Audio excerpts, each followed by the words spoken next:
Bom dia, boa tarde, boa noite. Chegamos ao nosso 7º episódio do Priorize Cast, o seu podcast sobre empreendedorismo, política, licitação e tudo mais que é afim ao nosso dia a dia. Eu sou Kleber Doriz, advogado, sou especialista em licitações e hoje estou acompanhado do meu fiel escudeiro, Marcos Renan Pruner. E temos hoje um convidado muito especial, foi meu chefe, né, chefinho do coração sempre. Isso foi ano passado, né, faz alguns anos, vários anos, né, dizendo de passagem. É Carlos Eduardo Kraeski, ele hoje é técnico judiciário, tá? Então ele trabalha no cartório eleitoral, né, Tribunal Regional Eleitoral de Santa Catarina. Estava vendo aqui já faz um tempinho, então tem uma experiência muito grande na área eleitoral, possivelmente quando se aposentar aí, venha trabalhar com direito eleitoral advogando, né?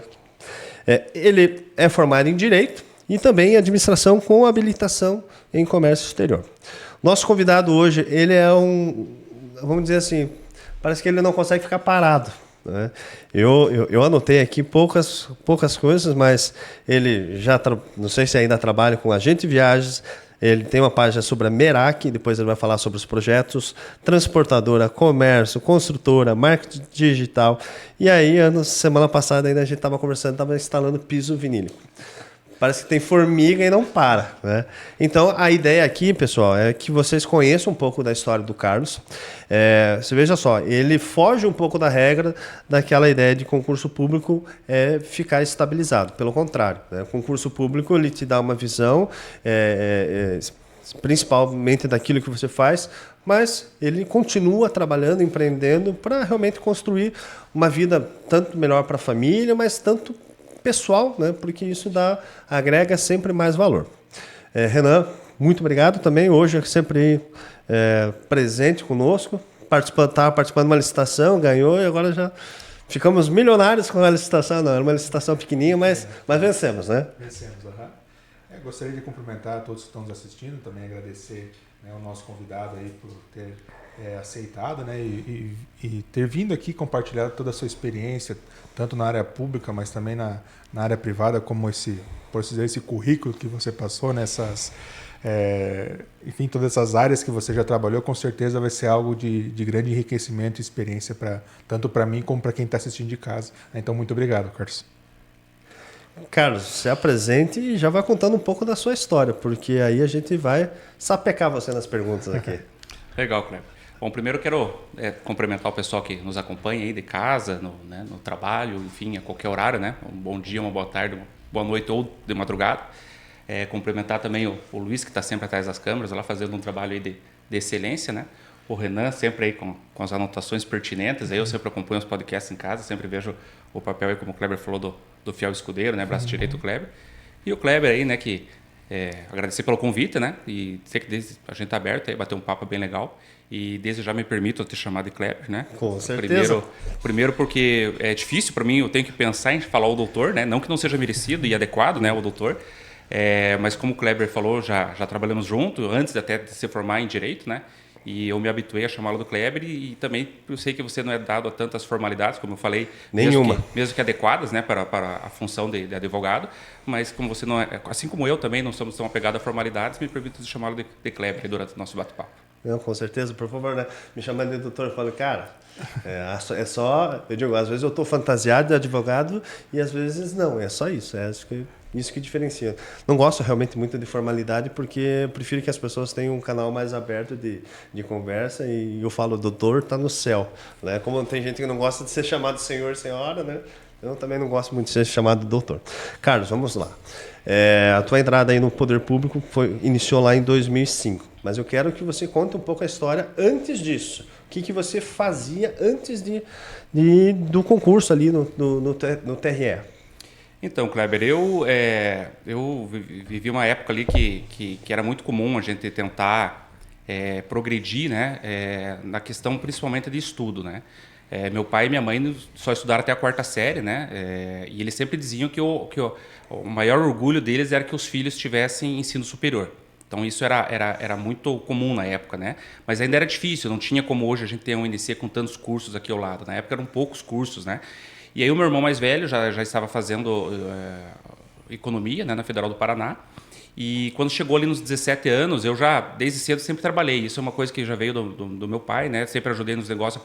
Me lembro que com 9 anos ele tinha açougue, comércio, eu sempre ajudei. Depois nós tivemos uma sorveteria, eu acabava fazendo sorvetes ali, né, com a minha mãe. E com 14 anos fui trabalhar aqui numa frutaria na cidade, já no comércio, né, no balcão. E aí quando chegou nos 17 anos ali, então, teve aquela questão de concluir o ensino médio, né, e ter que optar pelo que ia fazer, né. E na época eu fiz vestibular para algumas regiões e acabei optando por Curitiba, né, porque meu irmão já estava lá, havia alguns parentes em Curitiba, achei mais fácil, era mais próximo aqui para nós, né, do que propriamente outros locais. E acabei indo para lá com 17 anos. E fiz a escolha na época pelo curso de habilitação, né, administração com habilitação em comércio exterior. Fui cursar na Universidade Positivo. E hoje eu vejo assim que eu sempre penso que a gente na época não tinha tanto contato com outras pessoas para trocar ideia, mas é um tanto quanto injusto para o jovem com uma idade dessa ter que achar que tem que decidir o futuro dela nessa decisão, né? Acabei fazendo porque era um curso do momento, isso foi no ano de 97, né? Era um curso assim, que estava em expansão. Fui fazer a faculdade, comecei a cursar, mas não cheguei a atuar na área, né? A questão de documentos em inglês, eu nunca tinha estudado inglês, né? Então isso dificultava um pouco. Então eu acabei fazendo estágio em banco naquele período. Comecei também a fazer ciências sociais na Federal do Paraná em outro turno, né? Tentei conciliar duas faculdades, mas acabou ficando bem puxado, acabei optando mesmo só por terminar. Essa é uma coisa também, quando eu estava no segundo ano, eu já vi que não era aquilo, mas você tem aquele receio, não, já estou aqui, estou pagando a faculdade, eu não posso trancar, eu não posso abrir mão da faculdade. Eu vou aproveitar, deixa, é engraçado porque uma vez eu fui fazer uma palestra no colégio para o pessoal da turma do ensino médio, e aí eles falavam, vou fazer isso. Eu falei, primeira coisa, esqueça de ficar fazendo visita e achar que aquelas visitas você vai aprender, porque senão você vai lá e daqui a pouco está se inscrevendo em biomedicina. Eu até brinquei porque teve um colega que eu vou fazer biomedicina e tal. Eu falei, mas olha, você sabe o que faz efetivamente? Depois se forma, o cara sabe, né? E aí o que acontece? Todo mundo começa a ir para estética e tal, porque tem algumas coisas que não entende.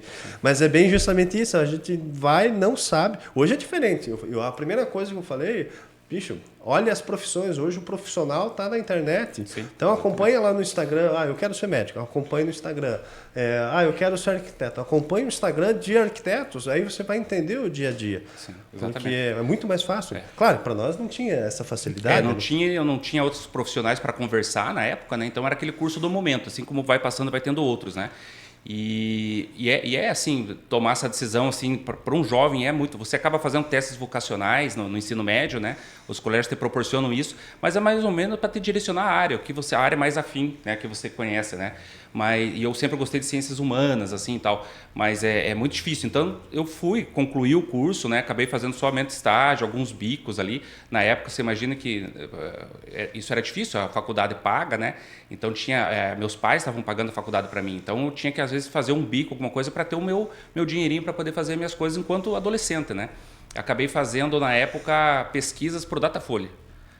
Curitiba tinha uma inscrição para você fazer pesquisas e sair a campo fazer pesquisas. Era a época da eleição, no ano 2000, no ano 98, acabava fazendo pesquisas para o Datafolha, entendia um pouco como funcionava essas pesquisas de rua, né? E pagava-se bem, sabe? Você fazia 1 dia, 2 de trabalho e ganhava um troquinho legal. Então acabei fazendo uns bicos assim na época lá. Então agora você possivelmente quando entrou já sabe, não, funciona mesmo. O pessoal me cobrava para fazer certo. Eu já entendo um pouquinho dessa questão da lógica da pesquisa, né? Que às vezes as pessoas não acreditam, principalmente em pesquisas eleitorais, né? Que eles acabam fazendo também pesquisas de mercado, né, sobre vários produtos, enfim, né, que é uma pesquisa mais assertiva, né? A pesquisa eleitoral realmente ela é mais dinâmica, né? E é interessante porque era só a campo, né? Hoje ainda a gente consegue ter uma mesclagem com a internet, mas antes era só a campo. Exatamente. Com outras pessoas que você não conhecia, né, com um monte de regras que você tinha que fazer. Você não poderia jamais se posicionar próximo ao outdoor. Na época tinha outdoor, né? Hoje não pode mais, né? Se posicionar próximo ao outdoor de candidato, porque isso poderia influenciar na resposta da pessoa. E tem mesmo, né? Regras, a neurociência, sim, o pessoal, pelo menos que se candidata aí, tem bastante gente que acaba estudando um pouco sobre a neurociência. Por quê? Para você tentar imperceptivelmente levar a conclusão a um número. E tem um filme, sim. Eu não lembro o nome do filme, mas um filme em que ele faz o cara apostar no número, sim. Mas porque ele faz toda uma trajetória e ele vê um número tal. É um filme com o Will Smith, né? Isso. Esse filme, E aí, eu não sabia, mas o pessoal na política também passa, às vezes, né, antes mesmo da campanha, já sabendo o número e tudo, já colocando no inconsciente da pessoa. Eu acabei fazendo o que foi uma experiência bem legal. E nessa época, então, eu acabei adotando assim, um hábito, como eu tinha bastante tempo, digamos assim, que eu não trabalhava em tempo integral, daí eu transferi a faculdade para a noite, eu tinha muito hábito de leitura, né? Eu morava na casa estudante, né? Ao lado do Colégio Estadual do Paraná, que era barato, é barato até hoje, é uma república, né, de moradores, somente homens, né? E eu morava lá com meu irmão, depois disso foi mais alguns amigos aqui de Teópolis acabaram indo fazer, até porque a gente já morava lá. Isso foi levando, porque não era tão comum fazer a universidade. Por mais que a gente queria mencionar isso, sempre tinha aquela cobrança de começar a trabalhar, entrar no mercado de trabalho e era mais fácil ficar em casa, né? Mas aí acabou indo mais alguns amigos, eu tinha muito hábito de leitura, eu lia jornal todos os dias, revista, na época revista Exame, revista Você S.A., que era uma revista de empreendedor, de desenvolvimento pessoal, que tem até hoje, né? Foi uma revista criada na época e gostava muito daquilo, sabe? O meu dia assim era muito voltado para a leitura. A Biblioteca Pública do Paraná, lá eu afundava o carreiro lá. Você falou algo que eu nunca te comentei, mas quando eu trabalhei com o Carlos, eu era estagiário, então na época, tanto o Carlos quanto o Adriano também eram muito afins à leitura, desde sempre. E o Carlos sempre tinha uma rotina, então eu sabia qual era a rotina. Quando é que tinha um momento em que eu poderia começar a perguntar as coisas pro Carlos. Mas era interessante porque a tua rotina era chegar no cartório eleitoral, ler todos os e-mails e aí ler todas as notícias do próprio TRE, ver o que tem de novo, ler todos os jornais e aí, claro, se chegasse alguém para atender, atendia. Daí para depois, agora vamos falar vamos dizer, o que precisa ser feito naquele dia. Então, era uma rotina que eu já percebi que você tinha todas as vezes. E aí eu falei, não, tem que esperar o horário, porque o Carlos agora está lendo. E assim, não por nada, mas é que eu já percebia que ele fazia a leitura todos os dias. Então... o hábito, a leitura, ela nunca é fácil para quem está iniciando, né? Porque às vezes ela é maçante, né? E eu gosto muito de me desafiar, inclusive na questão da leitura. Na época não tinha computador, a gente não tinha internet, isso no início lá já tinha, mas a gente não tinha acesso, né? Meu primeiro e-mail que eu fiz foi na faculdade, né? Então, eu me lembro de procurar assim aqueles livros que você tem que ler durante a tua vida, sabe? Aqueles clássicos mesmo, né? Então eu desenvolvi um hábito por uma leitura mais pesada, assim, eu lia muito Shakespeare, inclusive poesias, gostava de Fyodor Dostoiévski, que escreveu Crime e Castigo, que é um livro russo pesado. Eu tinha esse hábito de procurar coisas difíceis para ler. Se eu comecei com o difícil, né? Depois o que vinha, tudo era fácil, né? E depois, claro, por um bom tempo quando me voltei para a área de concurso, acabei deixando um pouco essa leitura ficcional, essa leitura de lado, né? Estou tentando retomar, né? Sempre tenta, mas acabei indo por uma questão mais técnica. Mas eu acabei me formando, então, no ano de 2000 e me vi perdido, digamos assim, para o mercado de trabalho. Eu sentia que eu não estava pronto para atuar na área, achava que depois de formado as coisas iam acontecer naturalmente. E de repente eu vi, poxa, mas eu vou ter que começar a estagiar, né? Formado, normalmente se pega durante, né? Não tem um estágio depois. E estava difícil, assim. E daí eu voltei para casa, né? No ano 2000 eu voltei para casa para ver que decisão eu ia tomar. Na época eu queria muito ir para o exterior, eu queria muito aprender o idioma de inglês e nada melhor do que ficar um ano fora. Eu tinha um colega na faculdade que ele fez um ensino médio colegial, na época, né? O ensino médio, o segundo ano, né? Do ensino grau nos Estados Unidos, e ele voltou. Em um ano que ele ficou lá, ele passou a dar aula num curso de inglês tanto é que ele abandonou a faculdade também de comércio exterior, depois ele foi fazer direito, mas ele vivia das aulas que ele dava no curso de inglês, que se pagava muito bem a hora-aula, somente com um ano lá. A didática que ele criou, vivência, né? A vivência lá, famílias americanas, né? Tem muitos esses intercâmbios no ensino médio que você fica numa família americana que te adota, digamos assim, né? E eu tinha muito essa vontade. Mas era assim, teve uma desvalorização muito alta da questão do dólar e eu não tinha condições de ir e não tinha nem como pedir para os meus pais, que já tinham me ajudado a pagar a faculdade, e de repente arcar com mais esse custo. Mas eu estava disponível a ir trabalhar, braçal mesmo, para aprender o idioma. Então eu fiquei em casa, fiquei estudando um pouco de inglês naquele ano 2001. E aí me veio também comecei a ler um pouco, já vendo algumas coisas assim sobre concursos públicos, né? Então eu fiz um concurso na época lá, para o TRF do Paraná.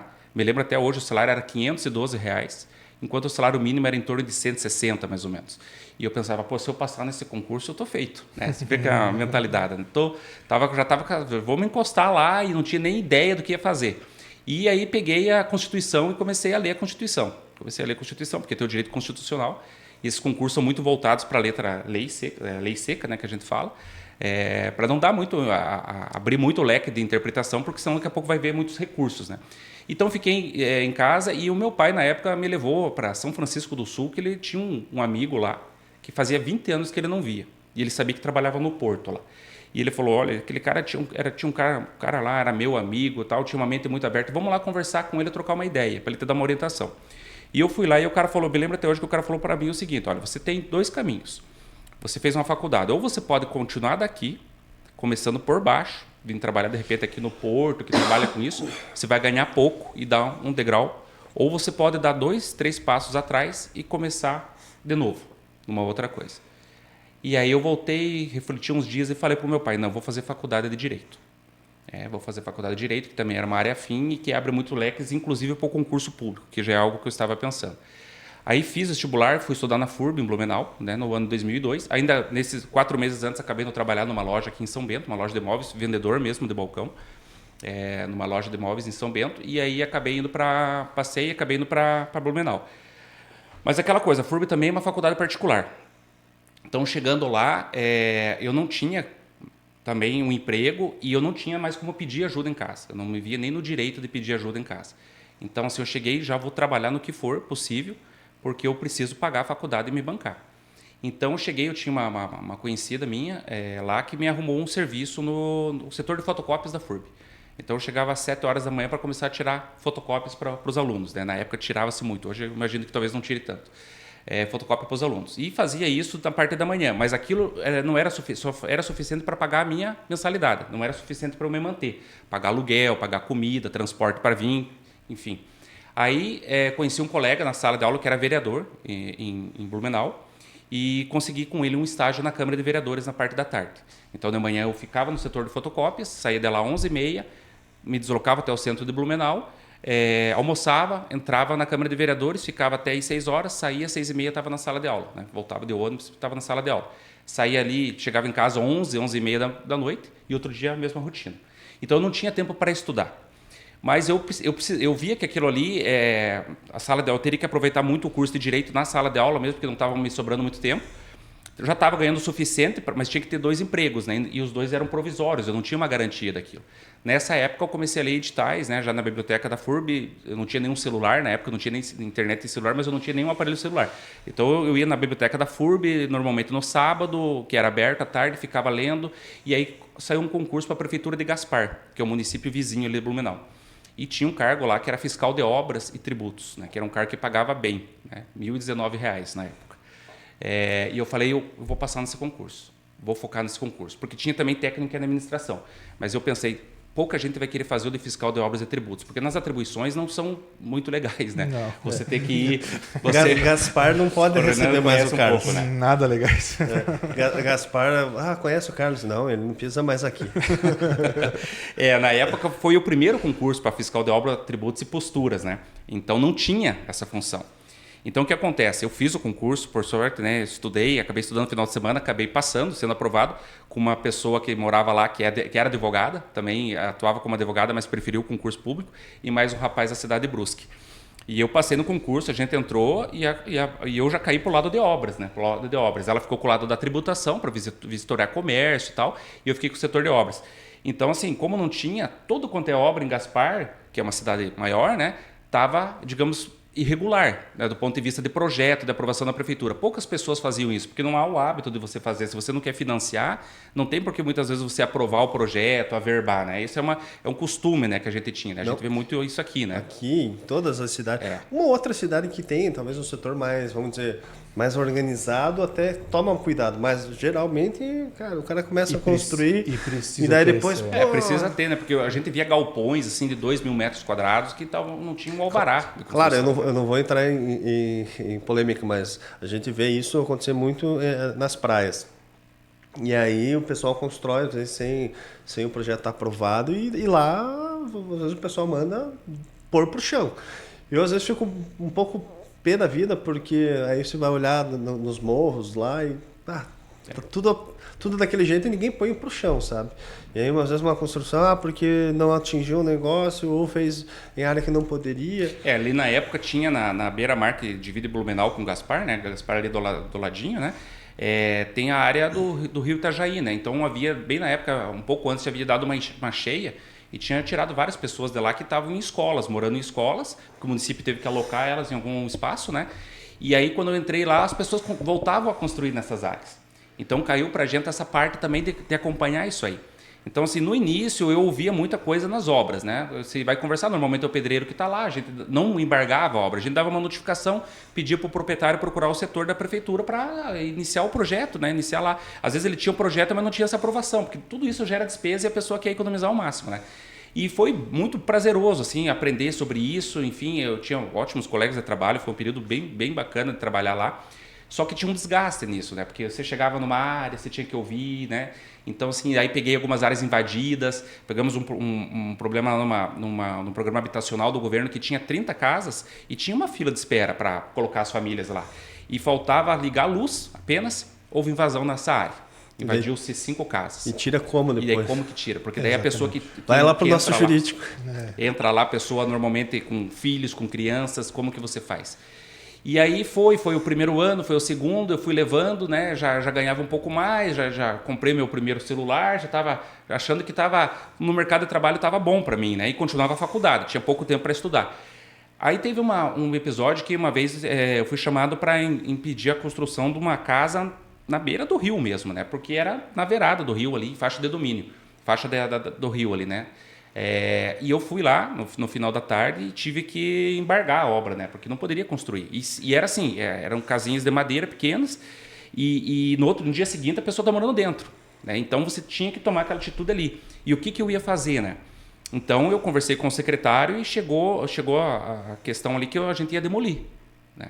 Mas aí entra uma questão social também, né? Entra uma questão social e é uma questão de cunho pessoal difícil de você lidar, né? Então tinha uma determinação para tirar, que era o meu trabalho, tinha a questão da hierarquia, o lado legal me protegia, mas tinha essa questão do lado pessoal. E no momento de fazer, que eu chamei as pessoas para a gente cumprir a ordem, que já estava quase pronto, faltava apenas cobrir, então o pessoal foi lá com pé de cabra, martelo, fazer, e o pessoal também não queria fazer, né? E a gente começou a fazer, a mulher que estava terminando de construir começou a chorar, e o filho segurar a mulher, e a mulher queria agredir, porque ela estava desesperada. E foi um dia, assim, um dos piores dias, assim, né, de vivência. E a gente acabou carregando tudo, e no final estava anoitecendo, não acabei nem indo para a faculdade aquele dia, porque a gente saiu de noite de lá. No final eu tive que ajudar a carregar também, porque eu queria me ver livre daquilo ali, né. A gente levou para o pátio da prefeitura. E aí no dia seguinte, toda a imprensa local lá, tinha os jornais lá e rádio, querendo saber o que tinha acontecido, porque daí passava as pessoas do lado, né, final do expediente, olhavam assim no barranco, vendo aquele polícia, né, foi chamada a polícia, tudo. E aí no dia seguinte eu fui chamado pelo secretário, pelo prefeito para conversar, expor o que aconteceu. E aí eles me deram razão, né, mas eles também viram que aquilo não é, porque tomou uma repercussão muito negativa na cidade. E daquele dia em diante eu falei, não, eu não quero mais isso aqui para mim. E aí eu falei, mas eu não posso sair daqui para ganhar muito pouco, porque eu não tenho como me bancar, então eu vou focar no concurso público. E a partir dali fui para o computador, procurar material, livros. Na época eu li um livro de William Douglas. O William Douglas é um juiz federal do Rio de Janeiro, que passou em vários concursos, primeiro lugar, primeiro. E hoje ainda continua o William Douglas, só que daí para cursos, para CPC. Isso, exatamente. Na época ele começou e ele escreveu um livro, Como Passar em Provas e Concursos Públicos, né? E eu li aquele livro, que não era técnico, né? Era apenas dicas, né? E tinha uma frase lá que dizia assim, concurso público você não estuda para passar, concurso público você estuda até passar. E eu peguei aquela frase para mim, sabe? Eu falei, eu vou estudar para concurso até passar. Como eu não tinha muito tempo, o tempo de deslocamento de Blumenau até Gaspar, todos os dias eu ia lendo resumos no ônibus, né? Ia lendo, voltava lendo. E na época eu estava com 22, 23 anos ali, então eu fiquei assim, sem vir muito para casa. Eu tirava o tempo do final de semana para lavar roupa, que eu tinha que fazer lavar roupa, limpar a casa e estudar. E aí eu me lembro de 2 anos seguidos de carnavais, que a gente tinha os grupos de amigos fazendo bloco e combinando as coisas, já trocando mensagem. Na época vinha mensagem por celular, olha, estamos montando um grupo aqui, tá? Não vou. E eu aproveitava o carnaval, que era um feriado prolongado, para estudar. Fazia o serviço de casa e estudava, focava. Li muito lei seca, Constituição, lia, sabia quase tudo da Constituição. Era difícil pegar uma frase que eu não soubesse que estava lá. E acabei indo, e aí abriu várias áreas de concurso na época, né? Então me inscrevi para alguns, acabei fazendo o TRT, né, do Paraná, e aí o concurso é assim, né? Para quem se prepara para concurso, você, não só para concurso, tudo na vida tem um momento da virada de chave, né? Tem aquele momento que você está indo, você está bem, mas não é o suficiente. De repente vira a chave. Isso é para aprender o idioma, é para aprender uma profissão, é para aprender um esporte. O Kleber, quando aprendeu tênis, também vai até um momento estabilizado, de repente tem a virada de chave. É nessa virada que você tem que chegar. O Carlos levou uma derrota muito séria um dia no tênis, que ficou marcado. Você nunca esqueceu. Não esqueci, até abandonei o tênis depois do Kleber. Então, essa virada de chave, ela estava se aproximando. Eu fiz um curso primeiro do TRF, fui razoavelmente bem. De repente, abriu o TRT do Paraná, TRE do Paraná, TRE de Santa Catarina. E era o primeiro concurso para TREs, né? Porque os TREs, até aquele momento, eles tinham servidores da prefeitura, dos municípios, que eram cedidos para a Justiça Eleitoral. Então, normalmente, era um servidor da prefeitura que estava lá, ele era emprestado e ficava lá enquanto o prefeito, aquela gestão quisesse. Então, abriu-se aquele concurso que seria nacional, né? E eu falei, agora é a hora, né? E aí eu fui, continuei estudando, e aí fiz o TRT do Paraná, fiquei bem colocado, mas não fiquei dentro do número de vagas. Mas eu já sabia que havia um projeto lá de abrir muitas varas do trabalho, e cada vara do trabalho eu chamava 9, 10 aprovados, né? E eu falei, eu vou ser chamado aqui, eu já conseguia prever isso.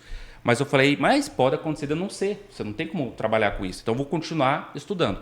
Aí eu fiz o TRE do Paraná. Quando eu terminei o TRE do Paraná, em fevereiro de 2005, em fevereiro de 2005, que eu terminei o TRE do Paraná, eu fui muito bem. Já em seguida abriu o concurso do TRE de Santa Catarina. E aí eu pedi 30 dias de férias que eu tinha direito no trabalho e falei, vou tirar esses 30 dias para estudar. Vou estudar o tempo todo para passar nesse concurso. E fiz o concurso, ele foi suspenso ali por uma semana, teve umas questões editais, aquilo me deu uma desanimada. Me lembro que eu falei, poxa, eu peguei as férias para estudar. Se ficar agora suspenso esse concurso por 6, 7 meses, eu vou perder, porque era aquela reta final, né? E aí ficou, acho que 8 dias suspenso, voltou, continuei estudando. E aí fiz o concurso, fui muito bem, mas eu não sabia que tinha ido tão bem assim, né? Não sabia que ia ficar bem colocado. E aí fui chamado, né, no TRT do Paraná. Acabei, como não tinha sido chamado nos outros, acabei assumindo na cidade de Paranaguá, trabalhei 4 meses lá. Aí quando me chamaram para o TRE de Santa Catarina. E tempos você depois, passou no TRT? Passei no TRT do Paraná. Aí eu fui para a cidade de Paranaguá, né? Trabalhei 4 meses lá. E no dia, foi engraçado, porque no dia que eu fui pro TRT do Paraná para ver uma kitnet para ficar lá, fui com meu pai e com uma outra pessoa aqui de Teópolis que tinha parentes lá, para dar umas dicas e tal. Eu vi o local, procurei alguma coisa perto, acabei achando uma kitnet lá. Quando eu cheguei em casa, né, eu fui subir no computador porque estava para sair o resultado do TRE de Santa Catarina. E eu tenho uns tiques, né, uns hábitos, né, todo mundo tem, né? E eu, quando abri o resultado, estava na tela, eu falei, eu vou começar de baixo para cima, para ver a posição que eu estou. Porque eu sabia que ia ficar bem colocado, mas eu não quis bater o olho lá, sabe? Porque eram 5 vagas na região, né? A gente disputou aquele concurso em Santa Catarina, ele era regional. E eu optei por essa região, também imaginando que poderia por ser mais fácil pelo fato de ter menos faculdades de Direito. Imaginava que muita gente de Direito ia fazer. Onde eu morava, em Blumenau, ele tinha muito mais universidade. E porque a minha mãe também havia pedido na época, né? Eu não queria voltar, né? Eu estava bem lá, eu não queria trancar a faculdade, a FURB é uma faculdade muito boa. Eu não queria parar com aquele momento, então eu quis fazer para lá. Ela, mas faz aqui, né, tal. Então fui lá e comecei a ler de baixo para cima, e para minha satisfação meu nome estava em cima, né? E aí o meu pai na época, Em cima qual? em primeiro lugar. Aí meu pai em cima. na época, não, chegou um momento que me deu uma aflição, porque eu pensei, será que eu fiz alguma coisa errada, né? Porque quando chegou nos 10 primeiros eu falei, opa, mas será que daí começou a me bater uma angústia, né? Será que eu não anotei mesmo no caderninho? O gabarito, de repente esquece de colocar o nome no gabarito, lá ficou sem ser corrigido, né? Então eu estava bem colocado ali, né? E meu pai veio e aí chamou minha mãe e veio a minha irmã, eu me lembro como se fosse hoje. Eles vieram no quarto e meu pai brincou, falou assim, o nome dele nem aparece na lista. E a minha mãe, e tal. Daí eu achei, daí ele falou, né? Aparece em primeiro. Então a minha mãe me abraçou, minha irmã, choramos todos, né? Porque era um momento muito bom, porque é um concurso muito bom, é um cargo muito bom, né? Na época muito visado, né? A gente era uma concorrência muito grande. Depois disso eu fui chamado no TRE do Paraná também, mas aí eu já estava aqui, né? Daí lá eu acabei fazendo para a região de Jacarezinho, que tem uma universidade muito boa de Direito, perto de Ourinhos, já na divisa com São Paulo. Eu posso fazer uma pergunta para ver se eu estou escutando, prestando atenção aqui. Então você disse que anteriormente os funcionários que trabalharam no TRE eram cedidos pela prefeitura. Isso. No primeiro concurso, Sim. você foi o primeiro colocado. Primeiro colocado da região, né? Aqui da nossa Pois região. já pensou? No primeiro concurso É, foi federal, para a região foi o primeiro. Mas não então- foi uma grata. Como eu falei, teve a virada de chave, sabe? Eleitoral, eu Ah, gabaritei, direito constitucional, eu gabaritei. Eu acabei errando algumas questões de português, raciocínio lógico, mas eu estava bem preparado, né? O Carlos tem que ir lá e falar, viu, William Douglas, eu li o seu livro e é verdade. A gente estuda até passar, porque daí Se você tiver a oportunidade passou... um dia de encontrar, vou falar. Realmente é uma frase que eu guardei para mim e é verdade. Né? Se porque- você foca nisso, né? E você passou em 3. Passei em 3 naquela época. E todo mundo fala, né? Quando você passa do primeiro, Exatamente, vai exatamente. passando. Exatamente. Quem faz concurso para magistratura, Ministério Público, quando Exatamente. passa, às vezes passa em 2, 3 ao menos Isso, de uma porque vez. Você chegou num nível ali de competição que você está muito preparado, né? E aí acabei assumindo em novembro daquele ano, né? Então, como você falou, são longos anos, né? 18 anos. Vamos utilizar isso para licitação. Você não participa para ganhar, você participa até ganhar. Exatamente. E é verdade? Você pode... Não dá para desistir. Estou aprendendo isso. Porque a gente já participa bastante de licitação e às vezes não consegue na primeira, mas você vai participando, uma hora você ganha. Exatamente. E acabei assumindo em novembro daquele ano. Entrei aqui na cidade de Itaiópolis mesmo, né? Então eu sou daqui. Mas eu tinha que, para mim, aquilo não era o fim, sabe? Eu não queria me acomodar, eu queria fazer outros concursos, né? Então, na época, mas aí você volta para casa e acaba se acomodando, sabe? Tem a questão de você estar com os amigos, e final de semana você poder sair tomar uma cervejinha com os amigos. Na época, não tinha mais o foco que eu tinha quando eu estava morando sozinho fora, que eu não tinha, né, essa questão. Então, eu acabei relaxando, digamos assim. E ali no ano de 2010, mais ou menos, eu falei, não, mas eu vou tentar estudar de volta, né, para tentar um outro concurso. Aí fui para fazer analista, né, judiciário. Comecei a estudar cursos online, aí já tudo mais fácil, né? Porque aqui não tinha, né? Cursinho preparatório. Comecei a fazer alguns cursinhos online e queria ir para a área do direito do trabalho, né? Então acabei fazendo para Mato Grosso do Sul, Rio Grande, Paraná. Acho que foram esses 3 concursos. E mesma coisa, acabei indo bem em algumas áreas, mas algumas matérias estavam me derrubando. E aí no ano de 2011, já vendo assim que estava bem na cidade e tal, acabei comprando um sítio, né? Que o Kleber também tem experiência boa, acabei comprando um sítio, falei, mas eu vou dar uma sossegada. Aí, como meus irmãos... Comprou um sítio, né? Comprei um sítio, né? Vai. Aí, na época, também teve uma questão assim que minha irmã saiu de casa e o meu irmão também. E eles não tinham perspectiva de voltar. Então, nós somos em 3 irmãos, né? E eu falei, mas eu vou ficar próximo aos meus pais também, né? Para poder atender eles aqui sempre que houver alguma necessidade. Então, de repente, se eu ir para o Mato Grosso, eu vou levar 5, 6, 7, 8 anos, 10 anos, às vezes, para voltar mais perto, né? Nem gosta de pescar, pô. Então... E então, eu acabei me acomodando ali. E aí, acabei depois iniciando algumas outras atividades, como o Kleber falou, né?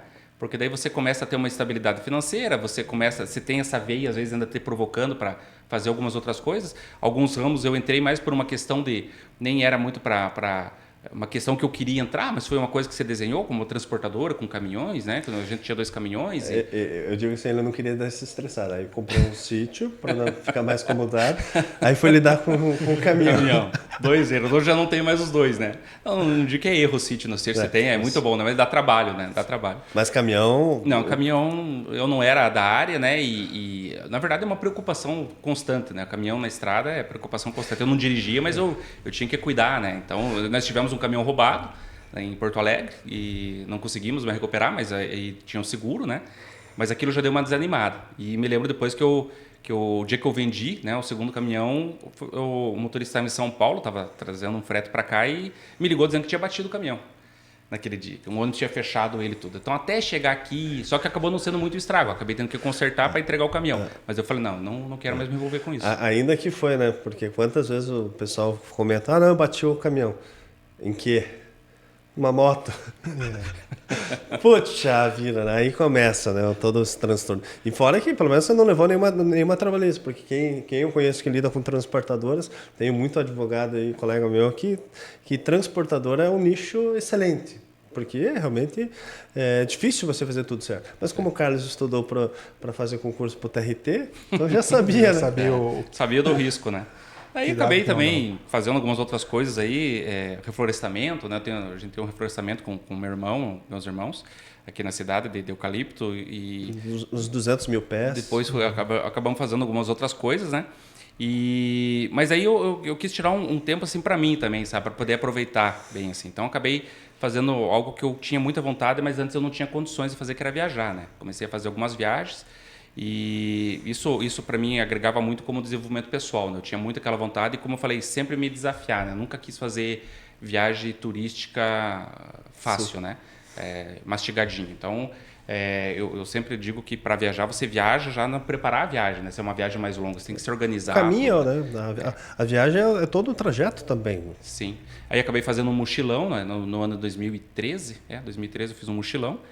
E quando fiz aquele mochilão, eu falei, não, agora eu vou aproveitar todo ano que quero viajar. Todo ano que quero viajar, vou tirar férias para viajar. Então acabei fazendo algumas viagens assim. Aí no ano de 2015, 2016, eu tava pedalando já de volta, né? Veio a febre da bicicleta, eu na minha adolescência pedalava, mas depois nunca mais tinha tido bicicleta. Comprei uma bicicleta, comecei a fazer alguns passeios e eu estava preparando uma viagem para ir para o Peru. Eu queria muito conhecer, né, Machu Picchu, mas eu queria ir pelo difícil. Lá tem um pacote lá que você faz 5 dias de caminhada no meio do mato, por trilha, né, com guias. O guia prepara comida, ele carrega a tua bagagem, mas você tem que ir junto, banho de rio se quiser. E era difícil até chegar a Machu Picchu, né, daí volta de ônibus. E eu queria fazer isso, né, para me desafiar. Mas o dólar tava alto, o dólar e tal, e eu falei, mas eu vou achar um outro lugar aí para poder viajar. E nisso eu estava andando de bicicleta, porque eu uso a bicicleta muito, eu gosto muito de pedalar sozinho, mesmo para refletir. Aí eu falei, mas por que eu não arrumo uma viagem de bicicleta? Você foi pro Jalapão. A primeira vez eu fui para Chapada Diamantina. Chapada Diamantina. Aí eu fui para a internet, cheguei lá, né, no nosso buscador lá no Google, né, que nos ajuda. Fui procurar roteiros para pedalar no Brasil. Já apareceu uns 10 lá. Inclusive aqui o nosso vizinho, aqui o Vale Europeu, né, que é um dos mais reconhecidos do Brasil hoje para se pedalar. Mas eu falei, mas não é por nada, mas aqui do lado é o mesmo clima, a mesma comida parecida, e aqui eu posso ir nos feriados, né? Não tem porquê. Como eu tinha tirado férias para aquilo, eu falei, vou fazer uma viagem mais longe. E aí vi lá Chapada Diamantina, na Bahia. Falei, não, é aqui mesmo. Aí fui ler, eu li alguns relatos de quem levava bicicleta, que não achei bicicleta para alugar, e parti, né? Fui, visitei Salvador um pouco, depois acabei pegando um ônibus, indo até Lençóis, que é uma cidade bem no interior lá, e fiz lá 450 quilômetros, fazendo a volta na Chapada Diamantina, né? De bicicleta. Sofri vários perrengues, assim, né? Daqueles percalços mesmo durante a viagem, que eu já sabia que ia ter, mas como eu falei, eu gosto disso, sabe? Parece que para mim me faz bem, eu não tenho tanta veia competitiva. Pelo menos não virou noticiário, né? De terrapolência fica lá preso. Né? Poderia acontecer, porque sozinho você sempre tem um risco, né? De queda, de uma picada de cobra, porque daí você anda muito em mato, né? Anda muito em trilhas, lá tem muito lugar assim, né? E não é perigoso, assim? Não, de perigo, assim, de assalto, esse tipo de coisa, não. Só tem ausência de segurança.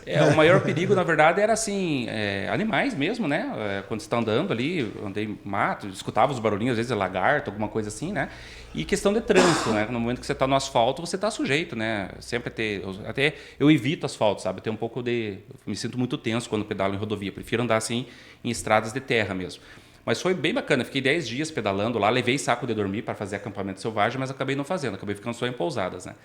E também me encantei por aquilo, falei, cara, eu vou fazer mais disso, sabe? Vou fazer mais. Legal. Aí voltei, né, no ano de 2018, de novo eu preparei uma cicloviagem, né, que eu queria fazer mais longa, né? Eu queria ir para Bolívia, fazer Bolívia e Peru. Mas aí eu senti que eu estava com dificuldade na questão do preparo, porque ia ser 1.000 quilômetros, né? Ia ser muito puxado. E lá tem a questão da altitude, muito forte e muito vento, né? E aí foi chegando perto, na hora da decisão de comprar a passagem, eu falei, não, mas eu acho que eu não consigo isso. Aí fui procurar outra região no Brasil e encontrei o Jalapão, né? Que chama-se de Deserto de Jalapão. E daí, na época, eu convidei um amigo meu para ir junto, o Antes, né? Que nunca havia feito isso. E a gente foi e pedalou também 11 dias, fizemos 650 quilômetros e foi outros perrengues. Lá a gente fez acampamento selvagem, ficar 2 dias sem tomar banho, porque tem lugares muito isolados, né, que não tem como, ou é o acampamento selvagem ou você não tem o que fazer, né? Você tem que bater na casa de algum morador, mas tem lugares que não tem moradores, né? E tem momentos assim que é só de encontrar com a gente mesmo, sabe? A gente fazia o mesmo caminho, mas a gente não ia o tempo todo. Às vezes, uma hora um tinha cãibra, ficava para trás, o outro estava com quase insolação, ia para frente. E a gente acabou usando muito isso para refletir, assim. E eu acho que é uma experiência gratificante para quem gosta, né? De ter esses desafios, seja uma trilha, seja algo assim, né? Foi muito bom. Eu não tive a oportunidade de fazer outras ainda, porque daí eu casei, né? Veio as crianças, mas é uma coisa que eu ainda tenho para mim, que eu vou retomar isso. E aí surgiu um dos negócios aí nesse caminho, que foi a Merak, né? A gente sempre olha aqui a questão das possibilidades locais que nós temos aqui. Nós temos uma rica cultura aqui polonesa e ucraniana, né, que é dificilmente encontrada em outras áreas do Brasil, né? São poucos locais do Brasil que tem essa cultura polonesa e ucraniana. Como eu falei aqui do lado, aqui no Vale Europeu, você encontra muito os alemães e os italianos, né? Mas o ucraniano e o polonês aqui na nossa região é aqui, região de Prudentópolis, no Paraná, enfim. E com um amigo, então, com o Caio, a gente teve a ideia de desenvolver um projeto para explorar o cicloturismo aqui na cidade, né? E aí a gente fez isso, foi no ano de 2020? 2021, acho. 2021. No ano de 2021 a gente pedalou um pedacinho aqui na região e fazendo um dia lá um pedal a gente falou, nós vamos fazer um projeto para desenvolver o cicloturismo aqui. E a gente desenvolveu, mas a gente não sabia muito para onde ia com aquilo lá, sabe? A gente não sabia muito o que a gente ia focar. Até que daí, no dia 12 de outubro de 2021 a gente marcou aquela data para fazer o roteiro, procuramos alguns parceiros aqui no local e a gente quis fazer alguma coisa voltada para a experiência, né? Para a pessoa ter uma experiência diferente.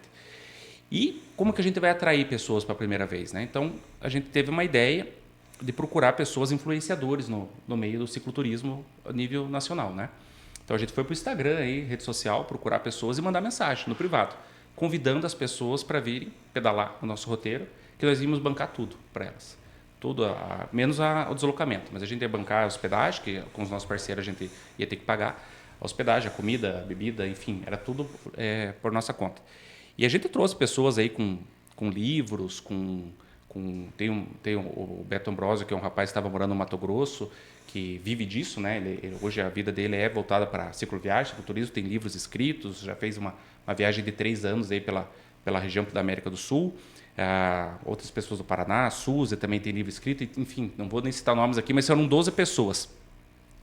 E muitas delas não se conheciam, a maioria não se conhecia. E a gente marcou e a gente se preparou muito, eu e o Caio. O Caio pensa como eu, assim, essa questão de tratar bem as pessoas que a gente recebe, sabe? Do que precisar, se você precisar dar a tua coberta para o cara ficar sem se dar, né? Aquela coisa assim que a gente tem, e não é uma questão nossa, isso é uma questão muito da nossa região, né? A hospitalidade aqui em cidade pequena, ela acaba sendo muito, muito bom para o turista, né? E a gente fez esse primeiro evento e a gente iniciou na quinta-feira, foi até domingo, e aquilo foi de arrepiar mesmo, assim, sabe? A gente contratou o trabalho de uma pessoa para fazer tomadas de imagem, né? Ele foi filmando, acompanhando, tirando foto, a gente já pensava em fazer um vídeo para desenvolver depois. E foi muito prazeroso e foi uma experiência única, realmente, assim, porque era um momento difícil, né? A gente vivia um momento de pandemia. Eu tinha vivido um momento pessoal bem difícil, né? Na família. E naquele momento, assim, eu encontrei pessoas, assim, que tinham a mesma vibração, sabe? Pessoas que estavam ali, muitos mais velhos, né? Nós éramos os mais novos, eu e o Caio, os outros todos mais velhos, havia acho que até 60, 65 anos, pessoas ali pedalando. E a gente trocou várias ideias, várias experiências, e naqueles 4 dias, em nenhum momento, a gente teve nenhum tipo de rusga, nenhum tipo de conflito, nenhum tipo de colocar uma opinião polêmica. Na época estava se discutindo muito essa questão de polarização, essas questões de opiniões, né? E foram 4 dias assim no paraíso, né? Eu brinco assim que a gente estava vivendo. E aí tínhamos pessoas ali que tinham perdido recentemente também uma irmã por Covid, e eu falei para o Caio, é isso que a gente vai focar, é na experiência. E aí a gente criou a Merak, que é uma empresa para isso, que Merak é uma palavra que a gente descobriu, uma palavra grega, que significa fazer com a alma. Naquilo que você se propõe a fazer, faça com a alma, faça aquilo que você com mais amor, né? E foi o que a gente procurou fazer e procura fazer até agora. Depois daquilo a gente já trouxe aí, não me recordo bem ao certo, mas uns 6 ou 7 grupos, né? E aí já veio gente de Fortaleza, né? Do Ceará, enfim, de vários outros estados, Rio de Janeiro, São Paulo, muito Rio Grande do Sul, Paraná e Santa Catarina. Então acabou sendo uma coisa bem legal. E é legal porque você fala muito a experiência. E hoje qualquer negócio só vai vingar se você... E assim, eu não estou nem sendo pessimista. Qualquer negócio, se você não se dedicar à experiência do cliente, você vai quebrar. Porque hoje o digital te oferece muita coisa. Qualquer negócio hoje você tem que focar em atendimento, focar em trazer algo diferente para ele, né? No teu caso é trazer uma experiência, seja de vida, para a pessoa se encontrar, fazer um passeio legal, porque o cara vem de Fortaleza. Sim. Pega quanto tempo e aí não vai fazer um negócio bacana? Exatamente. Então... E você me veio quando você estava conversando ali, falando para a gente das suas experiências e no início lá você falou do seu gosto pela leitura, não passou na sua mente às vezes fazer um livro, escrever? Como é que é o autor lá que você falou que te ajudou? O Beto Ambrosio? Esse eu não marquei aqui. O William Douglas, né? Ah, Diz de fazer também. Isso, né? às vezes não passou na sua cabeça e colocar Não, no papel e sabe passar que essa livro experiência? não passou, assim, mas eu já pensei também de fazer alguma coisa assim, de ter um perfil, né, voltado para também passar essas experiências, principalmente nas cicloviagens, né? O Anjos, que estava comigo no Jalapão, era o primeiro dele, foi engraçado, porque no ciclismo a gente usa uma frase que diz assim, para você viajar de cicloturismo, quanto menos é mais. Então você leve pouca coisa. E a gente, eu já tinha feito uma e já na primeira já tinha quebrado a cabeça, tinha levado muita coisa. E no Jalapão é muito quente, e a gente acabou levando muita coisa e ele muito mais do que eu, era a primeira dele. Então foi engraçado, assim, porque no primeiro dia a gente ia ficar sem ter água, né, 2 dias ali sem tomar banho, então a gente falou, vamos levar uma água, já que é muito quente, vamos levar uma água gelada, né? E a gente comprou um galão de 5 litros e encheu de gelo e colocou um pouquinho de água para ir derretendo aquele gelo para a gente ter água fresca por 2 dias. E ele colocou na bicicleta dele. E o que acontece no Jalapão? O Jalapão ele é uma ferradura, né? Você começa por um lado e sai do outro. Numa altura do Jalapão, na época estava sendo gravada uma novela no Jalapão ainda, né? Estava terminando as gravações. Então no Jalapão tem os fervedouros, que é uma coisa que o único lugar do mundo que existe é no Jalapão. É uma piscina que não tem fundo, né? Você entra num lago, né? Que é como se fosse uma piscina, porque a água é transparente, só que ela fica brotando a água de baixo e aquela água ela te empurra para cima. Não tem como você afundar. Por mais que você queira, só que você não sente o fundo, porque é um buraco. E aquilo fica, e a água é quente, né? Mas isso é a parte boa, que mostrava na novela e que a gente conheceu depois. Até chegar lá, nós tínhamos uma parte de deserto. Então, assim, o pessoal costuma fazer, mas sempre com apoio. Nunca sem apoio. Então, quando a gente estava entrando no Jalapão, tinha umas crianças, me lembro até hoje, tinha umas crianças saindo de uma escola e viram nós com aquela bagagem, aquelas coisas. Onde é que vocês estão indo? Não, nós vamos dar a volta no Jalapão. As crianças começaram a dar risada. Né? Começaram a dar risada. E a gente, não, né, pô, naquilo, como dar risada e tal. Então, assim, mas o que eu digo que ele foi campeão? Porque, assim, a gente sofria durante o dia. No primeiro dia ele teve câimbra nas 2 pernas. Ele teve que deitar lá e falou, toca para frente que a gente se encontra para frente, que eu tô com câimbra nas 2 pernas e tal. E aí a gente ia revezando aquela água de uma bicicleta na outra, mas quando chegava a noite, que daí você fazia o acampamento selvagem ali, que era nos primeiros dias, 7, 7h30 é escuro, não tem o que se fazer. Então eu 8 horas a gente tomava, nos dias que dava para tomar banho em rio, a gente tomava, quando não dava, não dava. Eu ia 8 horas, estava dormindo, a gente fazia comida, ele quase não conversava, de tão cansado que estava, e ele acendia uma lanterna lá e escrevia um diário. Escreveu o diário tudo do dia. E ele falou que ele tem isso até hoje. E eu tenho uma memória muito boa para guardar detalhes, mas ele falou, tenho tudo escrito lá. Eu falei, qualquer hora você tem que me emprestar o diário. Então, isso de você falar da questão de livros, né, acho que é importante se a pessoa quiser isso. Isso é muito interessante. Eu nunca tinha pensado nessa questão de viagem. Já vi, já ouvi, mas eu digo assim, quão interessante.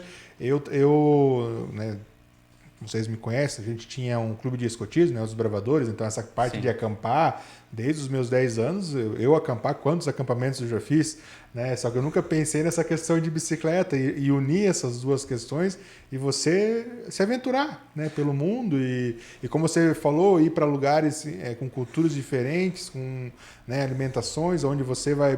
Tudo é novo. Deve ser uma experiência... Renan, calma. Ainda tem mais episódio do Esquece para gravar depois.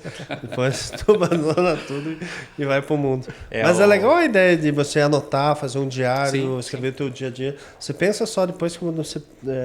todo mundo vai acontecer, você tem a tua história vivida. Né? Sei lá, teu filho vai ler, teu neto vai ler. E hoje você tem um celular, você pode fazer... quem vive influencia nessas áreas, né? Você consegue fazer vídeos, consegue fazer fotos, consegue usar isso como material para enriquecer, né? Uhum. Porque é importante você compartilhar. Eu fui atrás, quando eu comecei a entrar nessa questão de cicloviagem, eu fui ouvir muito podcasts, e assim, tinham alguns voltados para isso. Tem um blog, na época, um blog ali, acho que era Pé na Trilha, ou Trilheiras, alguma coisa assim, e tinha lá alguns podcasts, e eles tinham um episódio com tinha uma moça aqui do Brasil, Carol Emboava, ela ficou 3 anos, se não me engano, viajando aqui na América do Sul. E ela chegava nos lugares e gravava os podcasts para ele aqui no Brasil. E tem um episódio que ela faz a gravação dela ao vivo, pedalando. E ela está aí numa região do Chile, onde você pedala e tem muito vento, muito vento. E eu ouvindo aquele, né, tentando entrar naquilo lá, não era ao vivo, né, mas eu tentando entrar naquilo, sentindo, era 5 horas da manhã, a hora que ela está relatando, que ela consegue, sai, e quando era tipo 8 horas da manhã, 3 horas depois, ela tinha andado 5 quilômetros, porque ela tinha que empurrar a bicicleta, causa do vento, ela não estava conseguindo, e ela começa a chorar na gravação do podcast, dizendo que está muito difícil, que ela ia ter que armar a barraca, e ela sozinha, uma moça sozinha, ela ia ter que armar a barraca porque o vento estava insuportável e tal. Então aquilo me arrepiava, sabe, de ouvir aquilo. Então eu acho importante, se a pessoa tem essa veia, gosta disso, de poder compartilhar essas experiências, porque sempre tem alguém que vai aprender com você, como num podcast, como num vídeo, né?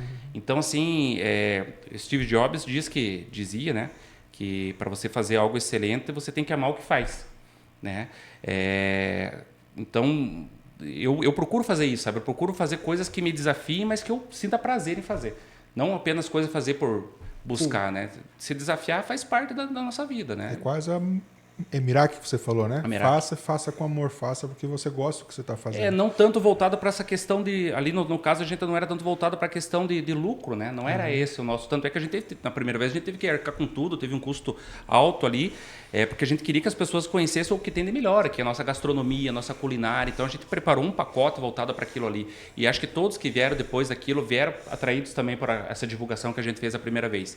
Que a única coisa que a gente pediu para eles era que nos ajudasse a divulgar a rota, né? Então, a gente vê que a nossa região aqui é difícil, a questão turística é difícil, né? Ela não é a curto prazo. A Chapada Diamantina, hoje, o próprio Jalapão, ela explode em momentos, né? Na Chapada Diamantina, uma vez que apareceu no Globo Repórter, e explodiu. Então, hoje tem muitos investidores que vêm do exterior para montar pousadas, restaurantes, esse tipo de coisa, em vários locais lá. Mas, assim, para você começar do zero, quando a comunidade mesmo, às vezes, não acredita, né, naquilo, que aquilo pode te dar aquilo pode ser um setor econômico a ser desenvolvido, né? A gente conhece cidades que vivem do turismo, né? E aí você chegou no ponto que perdão, Kleber, no ponto que eu ia te perguntar agora.